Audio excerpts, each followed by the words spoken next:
حي على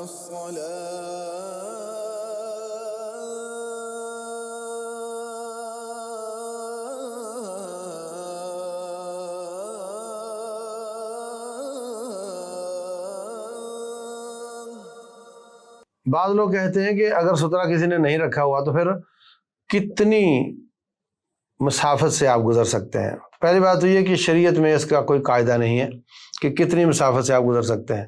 البتہ اگر کوئی مثلا 1 کلومیٹر دور سے گزر رہا ہے تو عرفی طور پہ اور لغوی طور پہ اس کو اس نمازی کے آگے سے گزرنے والا تو نہیں سمجھا جائے گا نا، تو یہ الگ کہانی ہے۔ لیکن جس فاصلے پہ اس کو نمازی کے آگے سے گزرنے والا سمجھا جائے اس فاصلے سے اس کو نہیں گزرنا چاہیے۔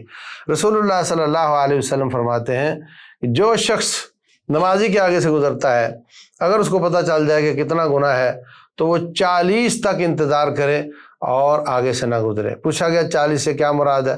تو صحابی کہتے ہیں کہ 40 سال یا 40 مہینے یا 40 دن۔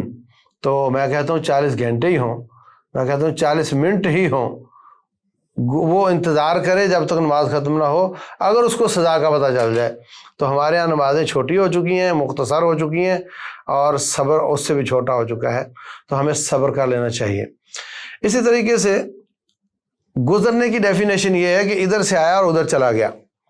اگر وہ بیٹھا ہوا تھا یا نماز پڑھ رہا تھا اور پیچھے کسی اور نے نماز شروع کر دی ہے اور وہ نماز پڑھ کے نکل جاتا ہے تو وہ گزرنے والا نہیں ہے، وہ پہلے سے وہاں تھا تو جا سکتا ہے، لیکن اگر صبر کرے اس کی نماز پوری کروا دے تو اس کی مہربانی۔ اسی طریقے سے اگر کوئی پیچھے سے آ کر اس کے آگے بیٹھ جاتا ہے تو آگے نہیں گزرتا تو اس کا بھی جواز ہے، کیونکہ یہ گزرنا نہیں ہے۔ اور اگر کوئی چیز منگوا کر اس کے آگے رکھ کر پھر وہ نکل جاتا ہے تو یہ بھی جائز ہے۔ اس طریقے سے سترہ اس نے چونکہ پورا کر دیا، شرط پوری کر دی ہے، تو اس کے آگے سے اب وہ نکل سکتا ہے۔ تو ایک سوال یہاں پر یہ بھی ہے کہ حرمین میں، مسجد نبوی میں لوگ آگے سے گزر جاتے ہیں تو کہتے ہیں یہ حرم ہے جی، یہاں جائز ہے۔ میں یہ کہتا ہوں کہ یہ حدیثیں ساری آپ نے کہاں بیان کی تھیں؟